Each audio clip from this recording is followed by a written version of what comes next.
মুহাম্মদকে লক্ষ্য করে বলছে, হে আম্মা জান শুনে রেখে দেন, আমি মুহাম্মদ আরবিকে দেখতে পেলাম। আমি বকরিগুলোকে ছেড়ে দিয়ে যখন বসে আছি, মাঝে মাঝে বকরিগুলো এসে আমার ছোট্ট ভাই দুধ ভাই মুহাম্মদের দিদার করে চলে যায়। হে সীমা, তুই আর কি দেখলে একটুখানি বলনা। ওই সময়তে সীমা বলেছিলেন, আম্মা জান আপনি বেয়াদবি নেবেন না। আমি অন্যদিন যখন একাকি বকরি চড়াতে যাই, গিয়ে কি দেখতে পাই, আমি দেখতে পাই যে কাফেলার লোকগুলো চলে যাচ্ছে।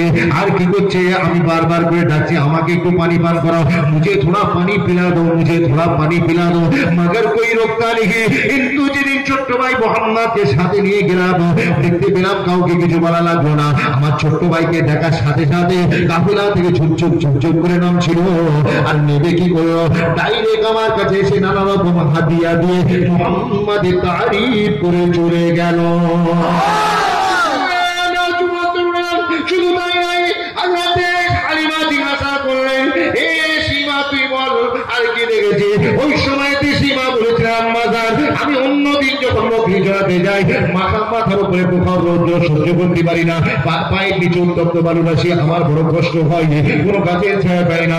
যেদিন ছোট্ট ভাই মোহাম্মদকে সাথে নিয়ে গেলাম, দেখতে পেলাম কোথা থেকে এক খন্ড পেয়ে গেছে, ওনার তার ভাই দুজনকে ছায়া করে এই ঘটনা ছেলেদেরকে শোনাও, এই ঘটনা ছেলেদেরকে শোনাও। ছেলেরা জিজ্ঞাসা করবে, আম্মু তারপরে কি হলো, আব্বু তারপরে কি হলো। আপনার ছেলের হৃদয়ে আস্তে আস্তে রাসূলের মহব্বত এসে জন্মে যাবে। আর একবার জুড়ে বলুন না।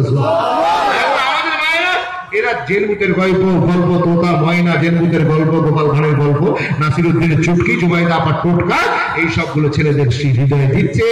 ছেলেরা বড় হয়ে গোপাল ভাঁড়ের মতো হচ্ছে। কথা ঠিক কিনা বলুন। আজকে মা বোনেদেরকে বলে যায়, আপনারা যখন ছেলেদেরকে কোলে নিয়ে বসে থাকবেন, ওই সময়তে আপনারা সিরিয়াল দেখবেন না। আজকে দেখেননি মা বোনেরা স্টার জলসারে জি বাংলা ধ্বংস করে দিল সোনার বাংলা। এখন নতুন একটা নাকি সিরিয়াল এসে শুনলাম, তার নাম হচ্ছে তুমি আসবে বলে। মেয়েরা বলছে সিরিয়াল ছাড়া কি আমাদের জীবন চলে। আগেকার মেয়েরা সময় পেলে তারা মাঝে মাঝে হাদিস কোরআন খুলে পড়তো, আর এখনকার মা বোনেরা সময় পেলে টিভি খুলে বসে পড়ে। কত ঠিক কিনা বলুন। তাহলে প্রথম নম্বর, যারা রসুলকে মডেল হিসেবে গ্রহণ করতে চায় যে বাপগুলো, তাদের জন্যই আদর্শ। দ্বিতীয় নম্বর কি, রসুল বলেন হুব্বা আহলে বাইতিহি, আমি রসুলের আহলে বাইত হযরত ইমাম হাসান হুসাইন, মা ফাতিমাতুজ যোহরা রাদিয়াল্লাহু তাআলা আনহার মহব্বত, ইমাম যাইনুল আবিদিনের মহব্বত ছেলেদের হৃদয়ে দেবে। তিন নম্বর পয়েন্টটা ভেরি ইম্পর্টেন্ট পয়েন্ট, খুব গুরুত্বপূর্ণ।